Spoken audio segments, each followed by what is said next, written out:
Tío, tu esposa está viva, dijo la mendiga ignorada al millonario que lloraba en el funeral de su amada.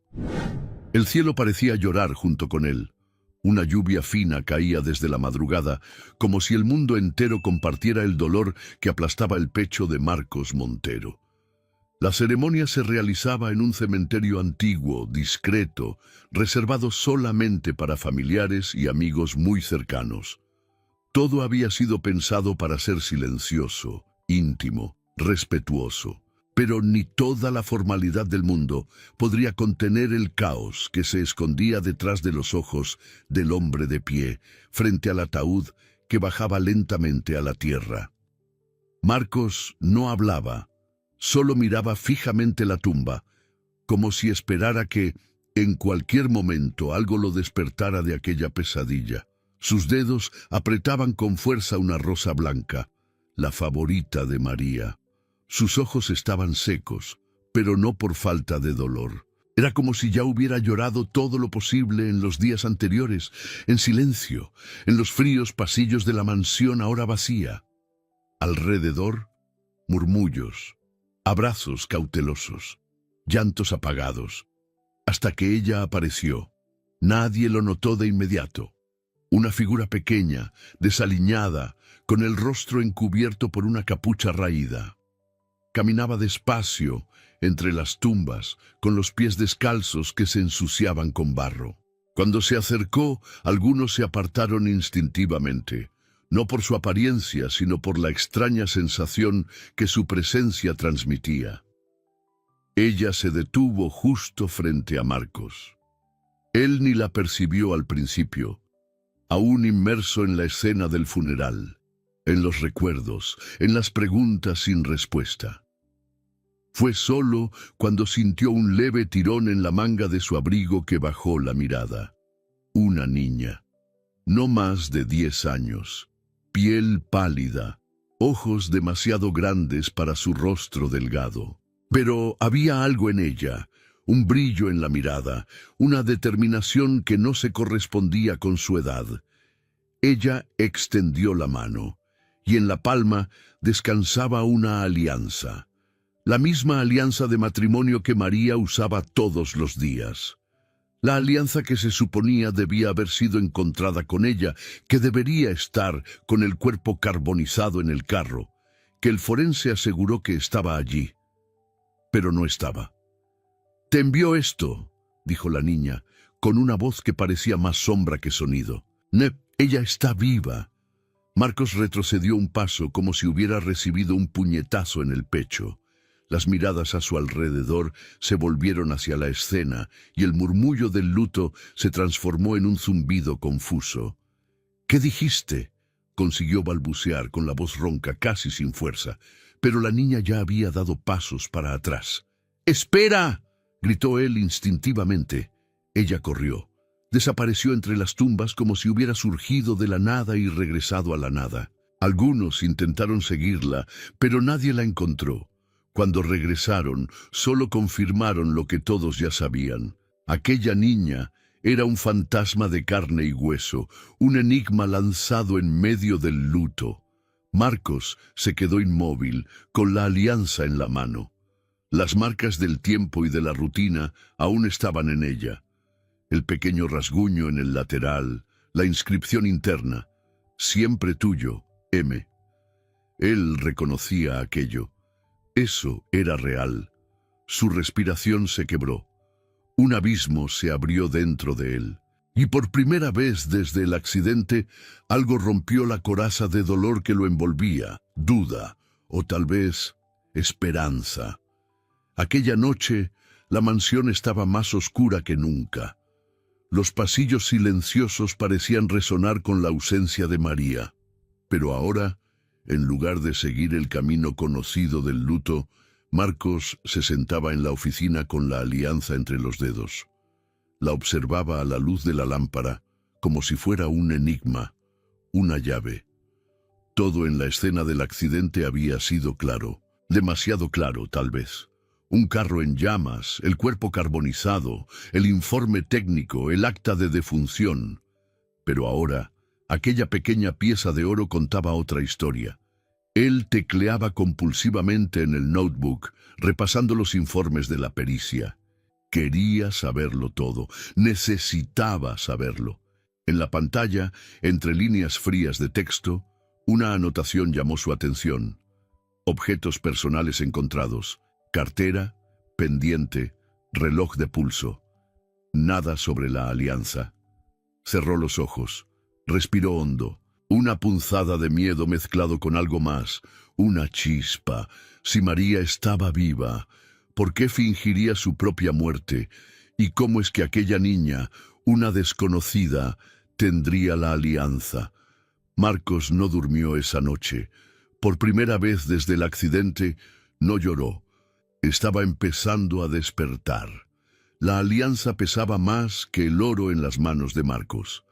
Él la colocaba sobre la mesa, la giraba y la observaba a contraluz. De vez en cuando la acercaba a los labios, como si esperara sentir en ella algún rastro de la presencia de María. Era irracional, lo sabía, pero desde el funeral la razón había dejado de tener cabida. En la pantalla del computador, los archivos del accidente se reabrieron. Cada línea del reporte era leída y releída. Un nombre aparecía con frecuencia entre los documentos. Doctor Ricardo Belmonte, el médico que no solo había firmado el laudo oficial, sino que también fue de los primeros en reconocer el cuerpo, o como ahora sonaba para Marcos, en validar la farsa.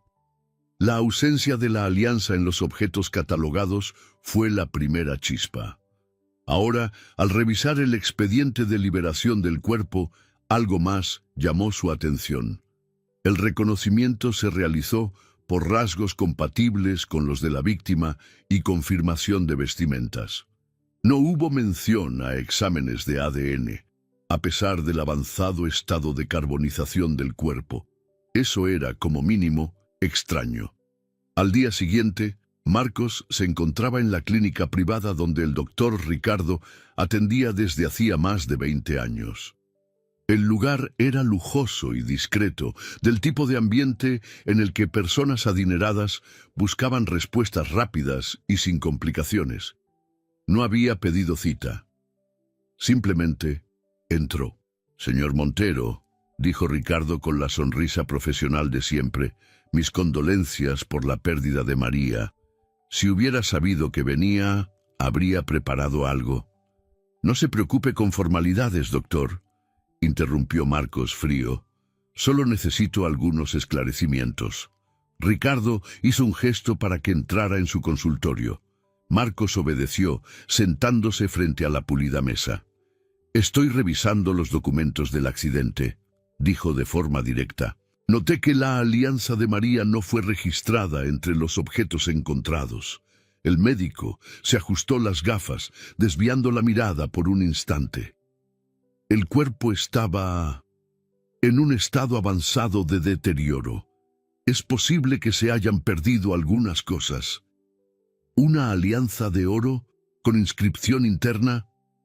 Marcos se llevó la mano al bolsillo y sacó la pieza. «¿Esta, verdad?» Ricardo palideció levemente. «¿Dónde encontró eso?» «Me la entregó una niña, en el funeral, y además me dijo, ella está viva». El silencio se instaló como una neblina entre ambos. El médico respiró hondo, tratando de recomponer su postura. «Marcos, entiendo su dolor, pero esto no es más que un delirio. Las personas emocionalmente frágiles proyectan esperanzas. No le pregunto si entiende mi dolor, le pregunto si hay alguna posibilidad de que el cuerpo en ese ataúd no sea el de María». Ricardo vaciló. La respuesta llegó en un murmullo casi imperceptible. «Técnicamente, siempre existe una margen.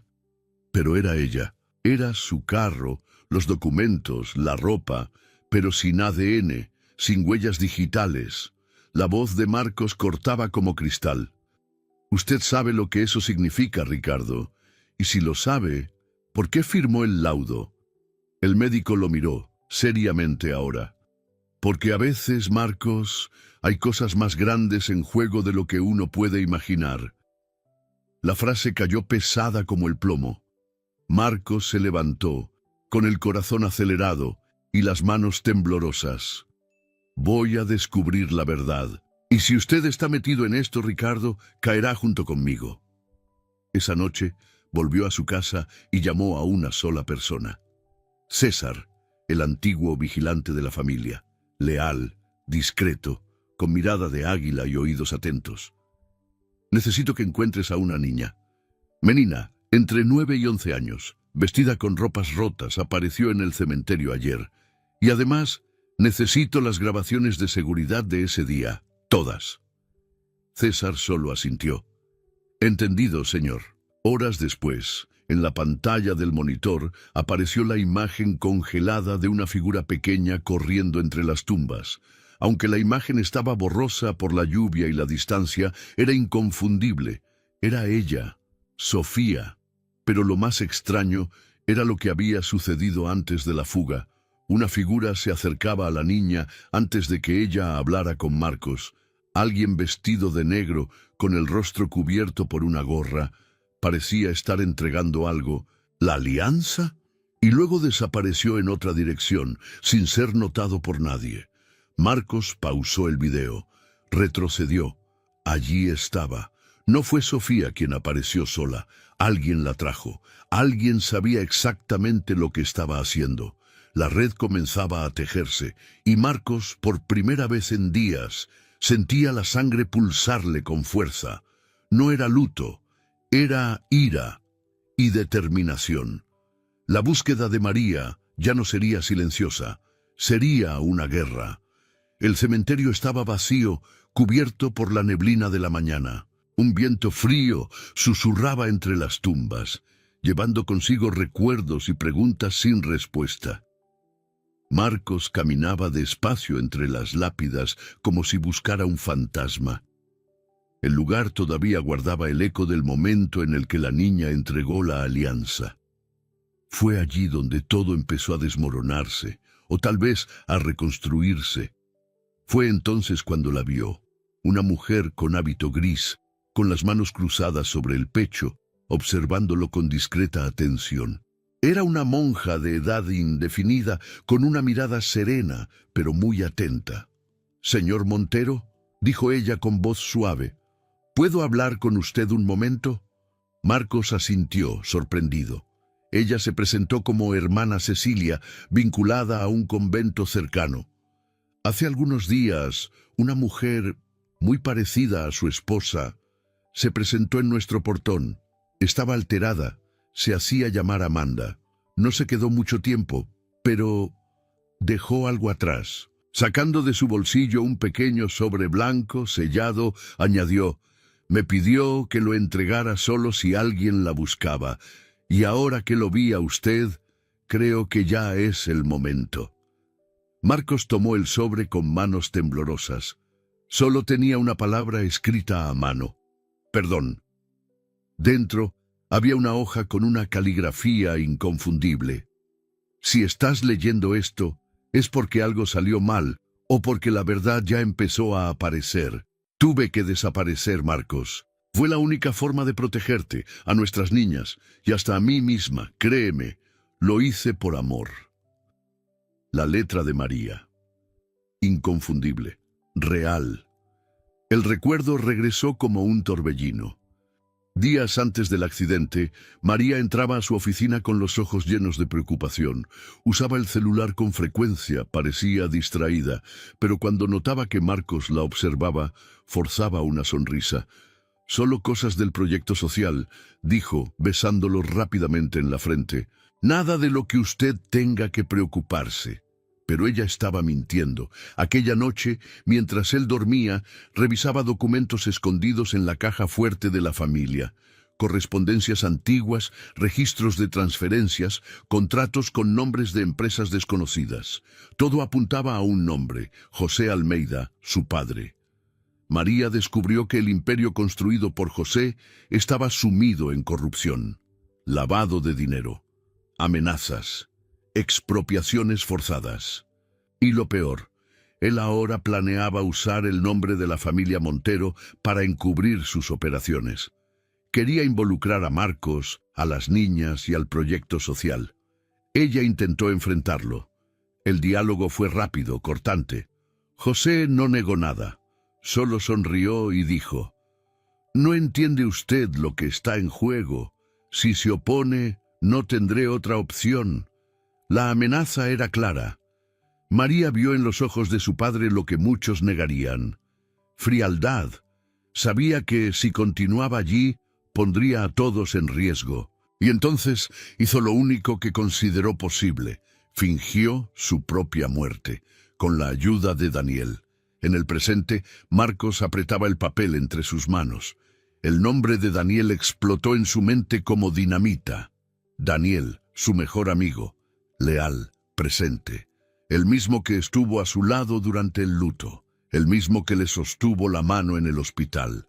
Él sabía, pero lo que más dolía no era la posible traición, sino la posibilidad de que Daniel tuviera razón al ayudar a María, que ella estuviera en lo cierto, que el peligro fuera real.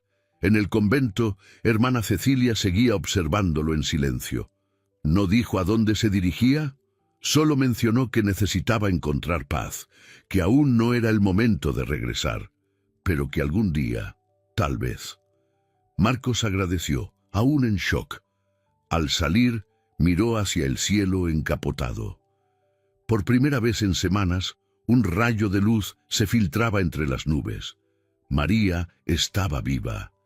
Y no huía por cobardía, huía para proteger. Ahora quedaba por entender a quiénes exactamente estaba protegiendo y cuánto sabía Daniel. El juego había cambiado y Marcos ya no estaba dispuesto a jugar bajo las reglas de los demás. El teléfono temblaba en la mano de Marcos. Él observaba el nombre en la pantalla: Daniel Vieira.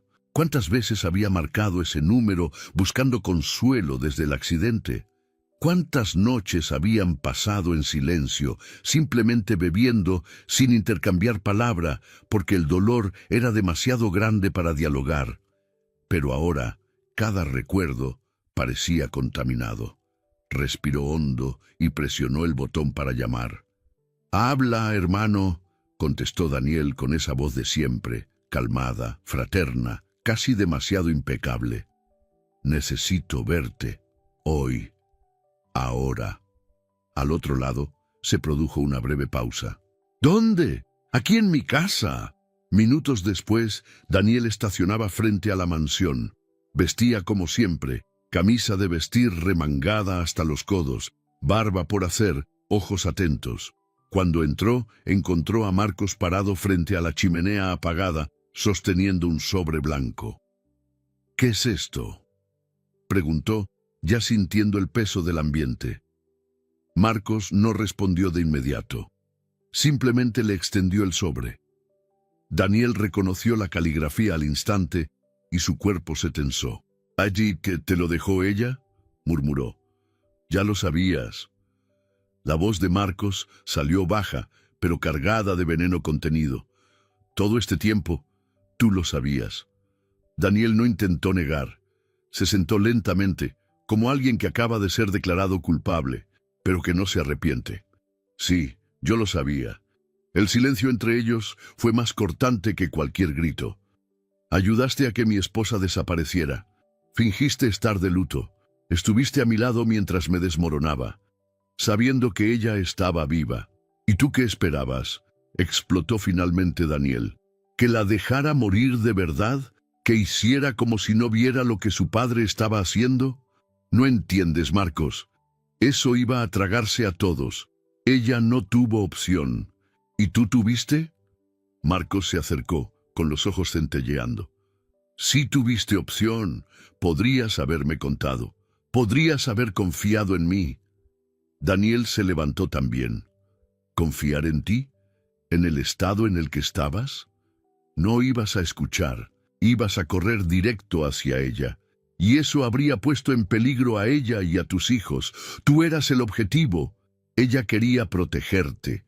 Las palabras cayeron pesadas. La rabia de Marcos se mezcló con algo más profundo, culpa. Sabía que en parte Daniel tenía razón.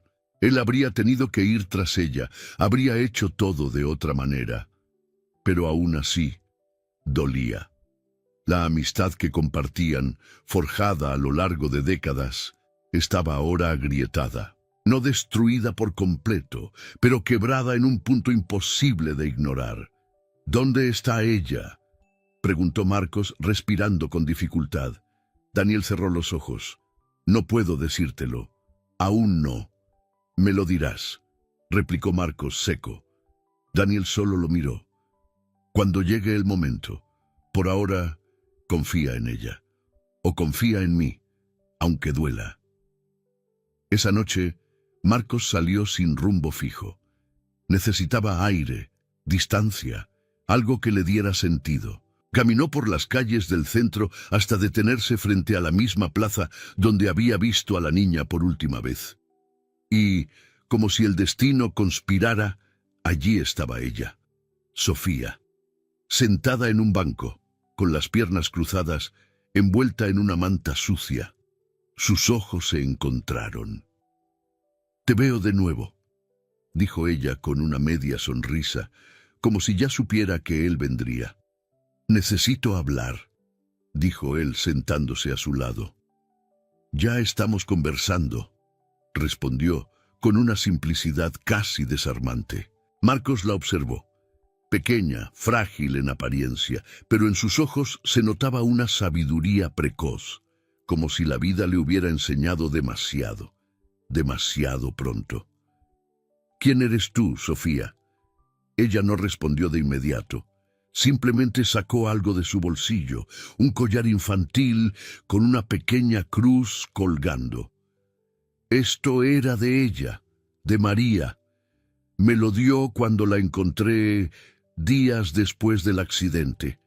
Dijo que yo era más valiente que mucha gente grande y que, si algún día tenía que entregárselo a alguien, esa persona sabría qué hacer.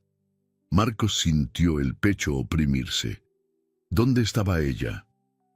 No recuerdo el lugar, solo tengo presente el aroma a lavanda y las paredes blancas, como en una iglesia, pero no una iglesia, demasiado silencioso. Él la miró fijamente. «¿Por qué me estás ayudando?». Sofía pensó unos segundos. «Porque ella lloró por ti, porque te pidió que la protegieras, y porque pareces alguien que ha olvidado lo que es tener esperanza». Marcos no dijo nada, solo bajó la cabeza.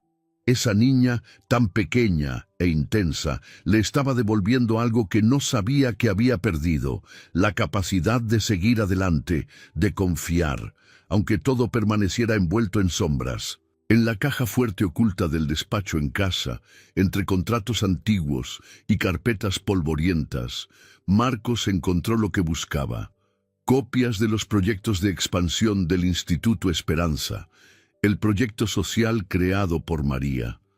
Pero ahora veía todo con otros ojos.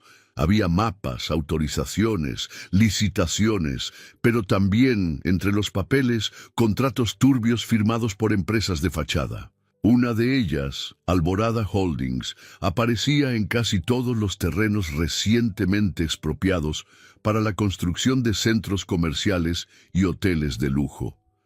La firma que cerraba cada documento era siempre la misma: José Almeida. Marcos estaba sentado en la mesa de la biblioteca, el rostro sumido en las sombras de la madrugada, cuando llegó Daniel. El silencio entre ellos ahora era menos tenso, más pragmático. El dolor seguía allí, pero había quedado a un lado en nombre de algo más grande. «Tenemos un problema», dijo Marcos, empujándole los papeles, «y su nombre es José». Daniel analizó los documentos con rapidez, reconociendo patrones, empresas, fechas. Era peor de lo que imaginaban. «Esto es una red de corrupción con tentáculos en el exterior, lavado de dinero utilizando ONGs, expropiaciones forzadas, transferencia de bienes a testaferros. Y ahora él va tras María. El convento ya no es seguro», completó Marcos. «Tenemos que sacarla de allí, antes de que él la encuentre. ¿Crees que él ya lo sabe? Está monitoreando todo, estoy seguro. Sofía dijo que el lugar olía a lavanda. Es el convento en Florencia. María siempre hablaba de él. Daniel asintió, pero antes de que pudieran planear el siguiente paso, una voz pequeña interrumpió. «Entonces, ¿vamos a salvarla?» Era Sofía, apareciendo en la puerta vestida con ropa limpia, un presente de Marcos, y con unos ojos firmes como nunca. ¿Nosotros?, preguntó Daniel alzando una ceja. «Yo soy parte de esto. Sé cosas que ustedes no saben. Escucho a la gente, sigo pistas, y ella confió en mí. Voy a ayudar». Marcos intercambió una mirada con Daniel. Aquella niña era más que un vínculo emocional. Era una aliada, una sobreviviente con habilidades que ninguno de ellos tenía. Sabía moverse entre las sombras, escuchar sin que la oyeran, ver sin ser notada. «Está bien», dijo Marcos, «pero solo si prometes seguir órdenes. Esto puede ponerse muy peligroso». Sofía levantó el mentón. «Ya lo está». En los días siguientes trabajaron como un equipo secreto. Daniel contactó con viejos conocidos, periodistas, exagentes de seguridad, hasta un hacker retirado. Marcos usó su influencia para acceder a archivos y registros de empresas. Sofía desaparecía por horas y regresaba con información de la calle, fotos de reuniones sospechosas en cafés, placas de autos que usaban los secuaces de José. Juntos armaron un dossier explosivo, pero el reloj corría. Y José también se movía. Una noche, César, el seguridad de confianza, irrumpió en el despacho de Marcos, agitado. «Tenemos una filtración. José envió a 2 hombres a Florencia. Están vigilando el convento. No nos queda tiempo». Marcos se levantó de inmediato. «Entonces, vamos a traerla de vuelta». Daniel dudó. «¿Y si es una trampa?» «Puede ser. Pero si lo es mejor que seamos nosotros quienes caigamos en ella, y no ella». Horas después, Marcos preparaba el viaje. Sofía apareció con un cuaderno en las manos. En él, dibujos infantiles y anotaciones garabateadas. Un mapa, indicaciones de lugares donde había visto a hombres malos conversando. «Es ahí donde se juntan. No dejarán que ella salga con vida, Marcos. Pero si actuamos primero». Él la miró, emocionado. «¿Tienes idea de cuánto nos estás ayudando?» Sofía solo sonrió. «Sí la tengo, y sé que ella volvería por mí, así que lo hago por ella». Mientras el jet privado despegaba rumbo a Italia, una certeza llenaba el corazón de Marcos. Ya no se trataba solo de buscar respuestas. Se trataba de una lucha por la justicia, y esta vez no estaba solo. El reloj marcaba las 02:17 cuando el carro negro se detuvo en el camino de tierra a pocos metros del convento. Afuera, la densa neblina de la madrugada cubría todo con un manto espeso, apagando sonidos y movimientos. Dentro del vehículo, Marcos ajustaba el chaleco táctico bajo su abrigo. A su lado, Daniel repasaba mentalmente el plan una vez más. En los asientos traseros, 2 exagentes, contratados por Daniel, aguardaban muy atentos. En la pantalla del celular, César actualizaba en tiempo real la ubicación de los secuaces que vigilaban el lugar. Tenían 20 minutos antes de que se llevaran a María. «Entramos, la agarramos y salimos. Nada de tiroteos, nada de heroísmo», dijo Daniel. «Lo importante es salir vivos». Marcos asintió en silencio. En el oído, un pequeño dispositivo emitió un chillido. La voz de Sofía, conectada desde el cuartel general improvisado en la mansión, se escuchó clara. «Hay 2 hombres en el lado norte. Están intercambiando mensajes. Creo que entrarán en cualquier momento. Si se acercan por la lateral, tienen que actuar ya». Esa niña era una estratega nata. Tenía ojos en lugares donde ni los satélites podían ver. Entendido, respondió Marcos. El grupo se dividió. Mientras Daniel y uno de los agentes rodeaban la edificación por la parte trasera, Marcos se coló por el antiguo sótano del convento, usando la entrada secreta que Sofía había señalado en el mapa. El lugar olía a incienso, madera mojada y tensión. Las paredes blancas ahora parecían siniestras, como si presagiaran lo que estaba a punto de suceder. Marcos avanzó en silencio, escuchando pasos en el piso de arriba. Se oían voces, italiano mezclado con portugués, órdenes cortas, cargadas de irritación. Subió lentamente las escaleras con el arma en mano y el corazón disparado. Y entonces lo vio. Dos hombres armados escoltaban a María por un corredor angosto. Ella vestía ropas sencillas, con el cabello recogido y una mirada serena, pero sus ojos estaban llenos de miedo. No era por ella, sino por quienes se quedaban atrás.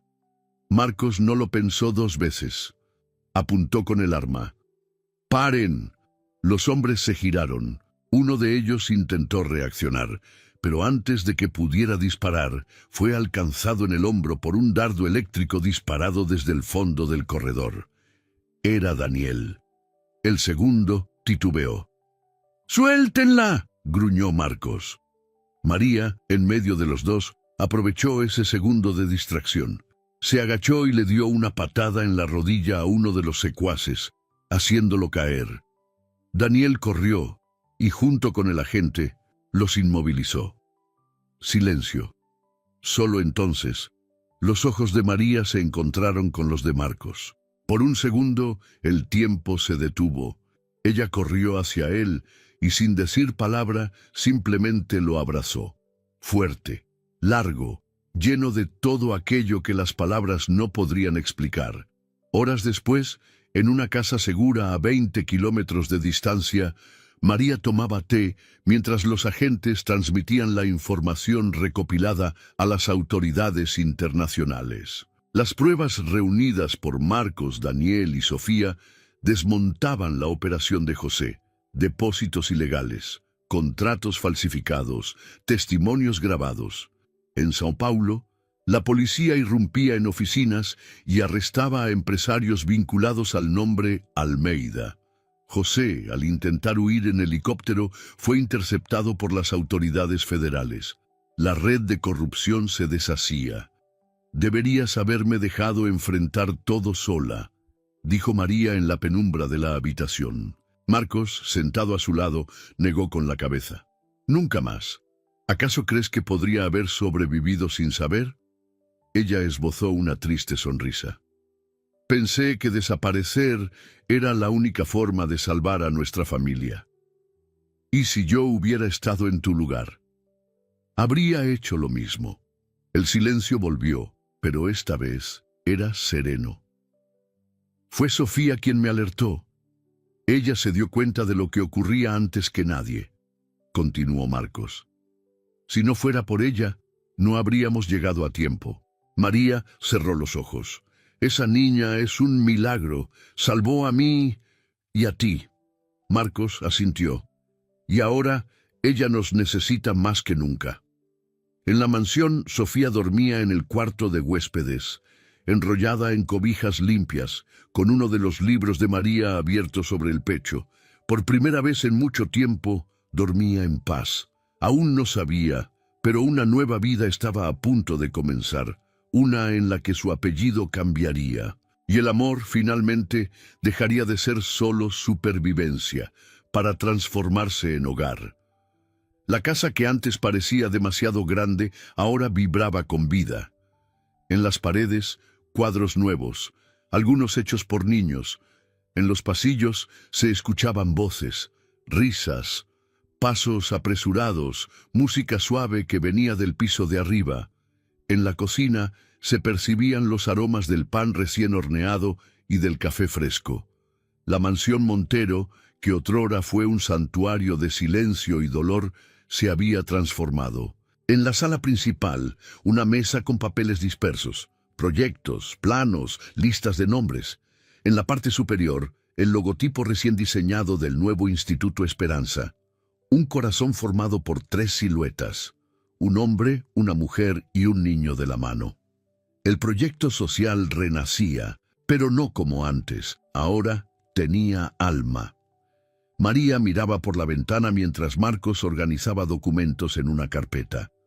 Afuera, niños corrían por el jardín recién remodelado, jugando con carritos, cuerdas y pelotas. Entre ellos, una figura especial llamaba la atención: Sofía, con el cabello suelto al viento y una sonrisa franca. «Nunca pensé que el final fuese tan diferente del comienzo», dijo María, sin dejar de observar la escena. «Esto no es el final», respondió Marcos acercándose. «Es el inicio, nuestro inicio». Ella lo miró, emocionada. La cicatriz emocional aún existía, pero ahora era un recordatorio de superación, no de dolor. La ceremonia fue sencilla, pero inolvidable. En un modesto registro civil, solo con testigos cercanos, llamaron a Sofía al centro de la sala. Estaba nerviosa, pero trataba de disimularlo con esa actitud medio pícara, medio madura para su edad. «Sofía», dijo la juez, con una sonrisa amable, «a partir de hoy, legalmente eres hija de Marcos y María Montero. ¿Lo deseas?» Sofía miró a ambos, y en esos rostros descubrió lo que nunca tuvo: abrigo, afecto, seguridad, un hogar. «Quiero, sí», respondió con la voz entrecortada. Se realizaron las firmas, se contuvieron los aplausos, se estrecharon los abrazos, y se expidió una nueva acta: Sofía Montero. Esa noche se celebró en el jardín, bajo luces amarillentas colgadas entre los árboles. Los niños del instituto entonaron una canción que habían ensayado para la ocasión.